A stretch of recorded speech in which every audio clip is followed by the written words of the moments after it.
पंतप्रधान नरेंद्र मोदी यांनी हैदराबादमध्ये एका प्रकल्पाचं उद्घाटन करत असताना आम्हाला देशवासियांना संबोधलं आणि एक आवाहन केलं. ते आवाहन होतं काटकसरीचं. साथियों, हमें विदेशी मुद्रा बचाने के जो भी रास्ते हम लोग अपना सकते हैं, हमें बचाना होगा. पहिली गोष्ट म्हणजे पेट्रोल आणि डिझेल यांचा वापर कमी करा. हमें पेट्रोल डीजल का उपयोग कम करना होगा. वर्क फ्रॉम होम, घरून काम करा.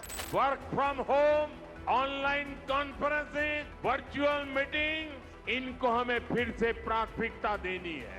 1 वर्षाकरता सोनं खरेदी टाळा. गोल्ड यानी सोने की खरीद एक और पहलू है जिसमें विदेशी मुद्रा बहुत अधिक खर्च होती है. अनावश्यक असे फॉरेन ट्रॅव्हल्स, फॉरेनच्या वस्तूंची खरेदी ही आपण टाळली पाहिजे. तो कम से कम 1 साल के लिए हमें विदेशों में जाने की बातों को टालना चाहिए. एकीकडे तर मारे भारतीय अर्थव्यवस्था अतिशय दणकट आहे आणि 4थ्या क्रमांकाची अर्थव्यवस्था आहे असं तुम्ही सांगताय, आणि दुसरीकडे लगेच गरिबीचे, काटकसरीचे, आमच्या जीवनशैलीला एक प्रकारे टाचणी लावणारे अशा प्रकारचे सगळे प्रयोग तुम्ही आम्हाला का सांगता? कहा गए वो अच्छे दिन?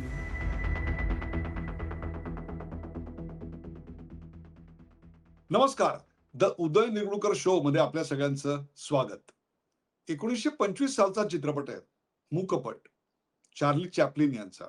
अर्थात चार्ली चॅप्लिन म्हणजे कॉमेडी आणि ट्रॅजेडी यांचं बेमालूम मिश्रण. त्याही पेक्षा सुद्धा माणसाच्या मनातल्या भावभावनांचं इतकं अत्युच्च प्रगटीकरण आजवर कोणाला जमलं असेल याविषयी शंकाच आहे.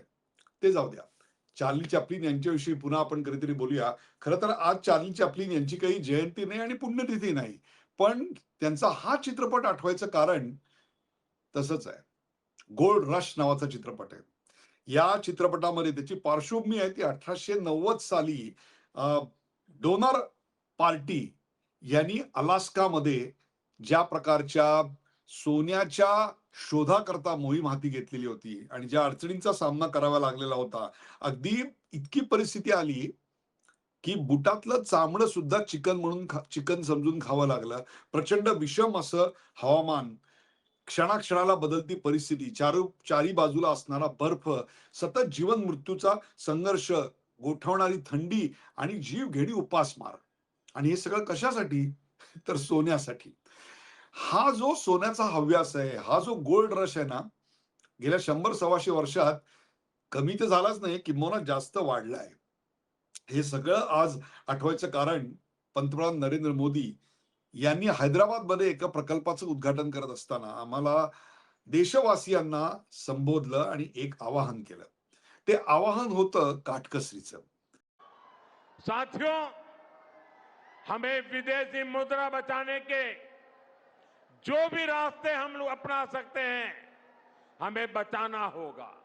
आणि उधळा असं सांगणारा असं सांगणारा संदेश असता तर तो प्रत्येकाला आवडला असता. आता काटकसरीनं राहा असं सांगणारे आई वडीलही आम्हाला आवडत नाहीत. मग आम्हाला काटकसरीनं राहा असं सांगणारे पंतप्रधान कसे पचनी पडतील?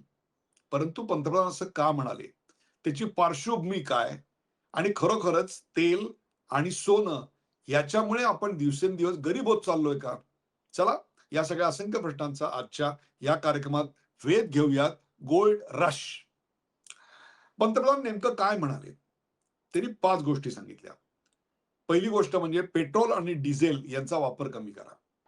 जैसे एक बड़ा संकल्प है पेट्रोल डीजल का संयम से इस्तेमाल करना. साथियों, हमें पेट्रोल डीजल का उपयोग कम करना होगा. आणि त्याच्याकरता पब्लिक ट्रान्सपोर्टचा वापर करा, बसचा वापर करा, मेट्रोचा वापर करा. तिसरी गोष्ट म्हणजे जिथे शक्य असेल, कोरोना काळात आपण हे सगळ्यांनी केलेलंच आहे, वर्क फ्रॉम होम, घरून काम करा. Work from home, online conferencing, virtual meetings, इनको हमें फिर से प्राथमिकता देनी है. आणि घरून काम करून अनावश्यक अशा प्रकारचा प्रवास टाळा. 1 वर्षाकरता सोनं खरेदी टाळा. साथियों, गोल्ड यानी सोने की खरीद एक और पहलू है जिसमें विदेशी मुद्रा बहुत अधिक खर्च होती है। 1 वर्षाकरता सोनं खरेदी टाळा आणि 1 वर्षाकरता अनावश्यक असे फॉरेन ट्रॅव्हल्स, फॉरेनच्या वस्तूंची खरेदी ही आपण टाळली पाहिजे. याचं कारण त्यातून परकीय गंगाजळीची काही बचत होईल, ज्याची आपल्या देशाला गरज आहे. जैसे आजकल जो विदेशों में शादियों का, विदेशों में घूमने का, विदेशों में वैकेशन पर जाने का मिडिल क्लास में कल्चर बढ़ता जा रहा है। हमें तय करना होगा कि जब ये संकट का काल है और हमारी देशभक्ति हमें ललकार रही है, तो कम से कम 1 साल के लिए हमें विदेशों में जाने की बातों को टालना चाहिए। अर्थात प्रश्न असा आहे की पंतप्रधानांना हे असं का म्हणावं असं वाटलं. एकीकडे तर भारतीय अर्थव्यवस्था अतिशय दणकट आहे आणि 4थ्या क्रमांकाची अर्थव्यवस्था आहे असं तुम्ही सांगताय आणि दुसरीकडे लगेच गरिबीचे, काटकसरीचे, आमच्या जीवनशैलीला एक प्रकारे टाचणी लावणारे अशा प्रकारचे सगळे प्रयोग तुम्ही आम्हाला का सांगताय, असा प्रश्न शंगळवादी मध्यमवर्गीय मनाला नक्की पडला असेल. तर एक लक्षात घ्या, इराण आणि अमेरिका यांचं युद्ध आता 3ऱ्या महिन्यात जाऊन पोहोचलंय आणि ते कधी संपेल हे कदाचित त्या युद्धात प्रत्यक्ष भाग घेतलेल्या देशांना सुद्धा माहिती नाहीये. आणि त्याचा परिणाम काय झालाय? त्याचा परिणाम भारतामध्ये होणाऱ्या तेलाच्या आयातीवर झालाय. हे तेल म्हणजे क्रूड ऑइल आणि खाद्यतेल अशा दोन्ही प्रकारचं आहे. त्याचबरोबर रासायनिक खतं जी आपण आयात करतो त्याच्या आयातीवरही प्रचंड मोठा परिणाम झालेला आहे. हा परिणाम 2 प्रकारे झालाय. एक, तो अनिश्चित झालेला आहे. कधी येईल सांगता येत नाही. आणि दुसरं, त्याच्या किमती गगनाला भिडतायत. आजच आपल्या ऑइलचा जो इम्पोर्ट आहे म्हणजे खाद्यतेल आणि क्रूड ऑइल याच्या इम्पोर्टचा आकडा तब्बल $775 बिलियन एवढा आहे. आता कित्येकांना बिलियन, मिलियन हे काही कळत नाही आणि डॉलर आणि रुपयामधला फरक पण फारसा लगेच लक्षात येत नाही. म्हणून तुम्हाला सांगतो, घ्या कॅल्क्युलेटर हातामध्ये आणि मी सांगतोय तो आकडा तुमच्या कॅल्क्युलेटरवर टाईप करून दाखवा. तो आकडा आहे 7,55,403 कोटी रुपये. पुन्हा एकदा सांगतो, 7,55,000 कोटी, 7,55,403 कोटी रुपये. मावत नाही ना आकडा तुमच्या कॅल्क्युलेटरमध्ये? आता लक्षात घ्या, दर वर्षाला आपण इतकं खाद्यतेल आणि क्रूड ऑइल आयात करतो आणि ते आयात केलेलं असतं, त्याच्यावर एक प्रकारे सबसिडी असते. Government act as a shock absorber आणि ते आपल्याला स्वस्त किमतीत मिळतं. परंतु आता या सगळ्याच्या किमती गगनाला भिडतायत आणि दुसरा सर्वात मोठा आयटम जो आपण आयात करतो तो आहे म्हणजे सोनं. आपण सोनं फार मोठ्या प्रमाणात आयात करतो आणि त्याची आत्ताची दर वर्षाच्या आयातीची किंमत जी आपण परकीय चलनामध्ये मोजतो ती रक्कम आहे तब्बल $72 बिलियन. म्हणजेच 72 अब्ज डॉलर्स इतकी प्रचंड मोठी रक्कम आपण सोनं खरेदी करण्याकरता परदेशातून आयात करण्याकरता खर्च करतो. आपल्या साधारणतः 720-725 टन सोनं आपण आयात करतो. यातलं फक्त 10% जे आहे ना ते आपल्याकडे बनतं. बाकीचं सगळं सोनं आपण परदेशातून आयात करत असतो, एवढं लक्षात घ्या. आपल्या गरजेपैकी 90% सोनं आपण आयात करतो आणि त्याच्याकरता आपल्याला पैसे परकीय चलनातच द्यावे लागतात. आणि ते कोणाला देतो आपण? ते रशियाला देतो, स्वित्झर्लंडला देतो, बोलिव्हियाला देतो, घानाला देतो, गल्फ कंट्रीजला देतो. आणि त्यांना जे आपण पैसे देत असतो त्यातून या देशात सोनं येतं आणि त्याचे दागिने वगैरे आपल्याकडे केले जातात. त्याची जी वाढ आहे ती दर वर्षाची वाढ थक्क करणारी आहे. 24%, तब्बल 24% सोन्याची आयात आपल्याकडे वाढ होते. आणि जर जगाच्या एकूण डिमांड सप्लायचा विचार केला सोन्याच्या बाबतीतला तर 16% डिमांड ही एकट्या भारताकडून येते. And we are the 5th largest gold importing country in the world. 5वा क्रमांक आहे सोन्याच्या आयातीमध्ये आपला. ह्याच्यावरून या देशातला गोल्ड रश तुमच्या लक्षात आला असेल. म्हणूनच मला त्या चार्ली चॅप्लिनच्या चित्रपटाची आठवण झालेली होती. यामुळे काय घडतंय तुम्हाला कल्पना आहे का? काय माहितीये, आत्तापर्यंत आमच्या मनाला, भारतीय मनाला 5 वर्षाचं प्लॅनिंग बघायची सवय लागली होती. याचं कारण आमच्याकडे पंचवार्षिक योजना होत्या. फार तर फार 5 वर्षाचं प्लॅनिंग करायचं आणि त्यातही प्लॅनिंगच्या आयटम मधले 5-50 आयटम तसेही आमच्याकडे डिलीट व्हायचे किंवा डिले व्हायचे. परंतु पहिल्यांदा या देशाला असे पंतप्रधान लाभले, की ज्यांनी 5-10 नव्हे, तर पुढच्या दशकांचा विचार केला आणि 2047 सालचा विकसित भारत आम्हाला दाखवला. त्यांचं स्वप्न आम्ही त्यांच्या डोळ्यातून पाहिलं आणि एक दृष्टी विशाल झाली. हे मी तुम्हाला अशा करता सांगतोय, की हे असं यापूर्वी स्वप्न या देशाला कुठल्याच पंतप्रधानांनी दाखवलेलं नव्हतं. त्यामुळे देश प्रेरित झाला. उद्योजक प्रेरित झाले, तरुण प्रेरित झाले आणि कामाला लागले. पण यात सर्वात मोठा अडसर होता तो आमच्या तेल आयातीचा आणि सोनं आयातीचा. जर देशाला खरोखरच 2047 साली आम्हाला विकसित झालेलं बघायचं असेल, तर तर या देशातली प्रत्येक पॉलिसी, प्रत्येक स्ट्रॅटेजी, या देशातलं प्रत्येक बजेट, नागरिकांनी केलेली प्रत्येक कृती ही या विकसित देशाच्या स्वप्नाला कारणीभूत ठरणारी किंवा त्याला सहाय्यभूत ठरणारी असायला नको का?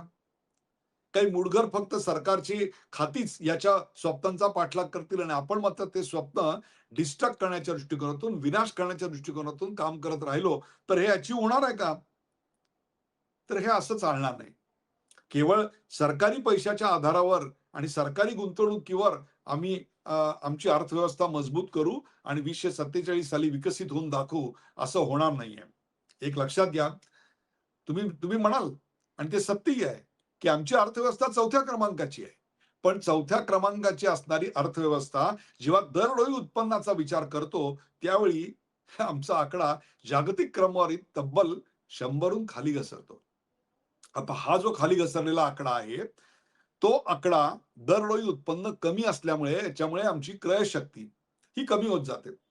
मग मध्यम वर्ग जो नवमध्यम वर्ग जो श्रीमंत होत चाललाय, तो एक सेफ गुंतवणूक म्हणून सोन्यात पैसे टाकतो. याचं कारण त्याच्या डोळ्यासमोर सोन्यात पैसे वाढतायत हे दिसत असतं.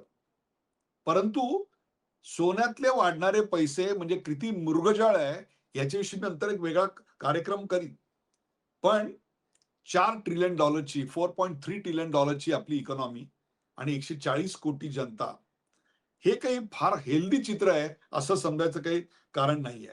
आणि त्यात असणारी आमची ही दररोज वाढत जाणारी तेलाची मागणी आणि सोन्याची मागणी. त्यामुळे आमच्या रिझर्व्ह बँकेला दर महिन्याला सोनं आयात करावं लागतं आणि ते आयात प्रचंड मोठ्या प्रमाणात करावं लागतं.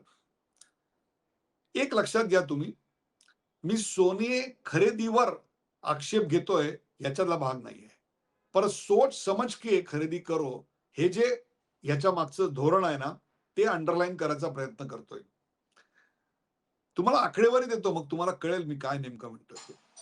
गेल्या 25 वर्षामध्ये गेल्या 25 वर्षामध्ये सोन्याच्या आयातीवर आपण किती परकीय चलन खर्च केलं, याचा आकडा माहिती आहे तुम्हाला? सोने आयाती करता आपण तब्बल 500 500 बिलियन डॉलर फॉरेन एक्सचेंज खरेदी केलंय. म्हणजे याचा अर्थ आमच्या देशात जेवढी परकीय गुंतवणूक आली ना, त्याच्यापेक्षा जास्त आकडा आम्ही सोनं खरेदी करण्याकरता फॉरेन एक्सचेंजमध्ये घालवलाय. आणि हे सगळं गेलं दुबई, आफ्रिका आणि रशिया, स्वित्झर्लंडमध्ये. म्हणजेच एक प्रकारे तिथे जे तुम्हाला इन्फ्रास्ट्रक्चरचे प्रोजेक्ट्स दिसतात, तिथली जी चकमकाट दिसते, तिथला जो विकास दिसतो, तो विकास हा आमच्या सोन्याच्या हव्यासामुळे आहे. हे लक्षात येतंय का तुमच्या? अहो, $500 बिलियन हे जर रुपयात कन्व्हर्ट करायचे झाले ना, तर तो आकडा आहे. पुन्हा तुमच्या कॅल्क्युलेटरमध्ये तुम्हाला टाइप सुद्धा करता येणार नाहीये. तो आकडा आहे 44 लाख कोटी.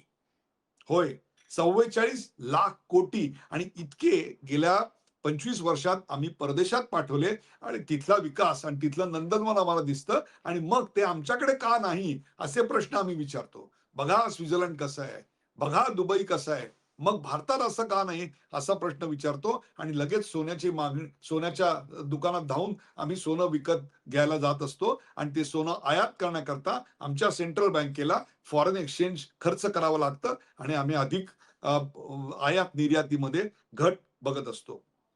आज लक्षात ठेवा, हा जो रुपये टू डॉलरचा घटता वाढता दर आहे ना, त्याच्या मागे हे आमचं गोल्ड रश, हे सर्वात महत्वाचं आहे.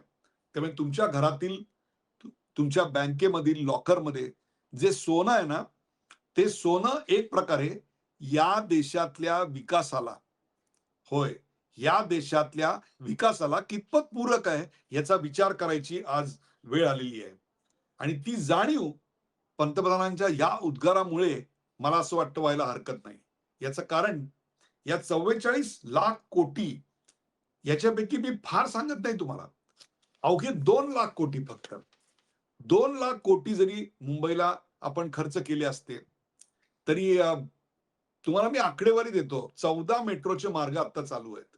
ते 14च्या 14 मेट्रो मार्गाचं फंडिंग पूर्ण होईल. त्याच्यानंतर कोस्टल रोड जो राहिलेला आहे तो होईल. ट्रान्स हार्बर लिंक वगैरे हे जे सगळे प्रकल्प आहेत.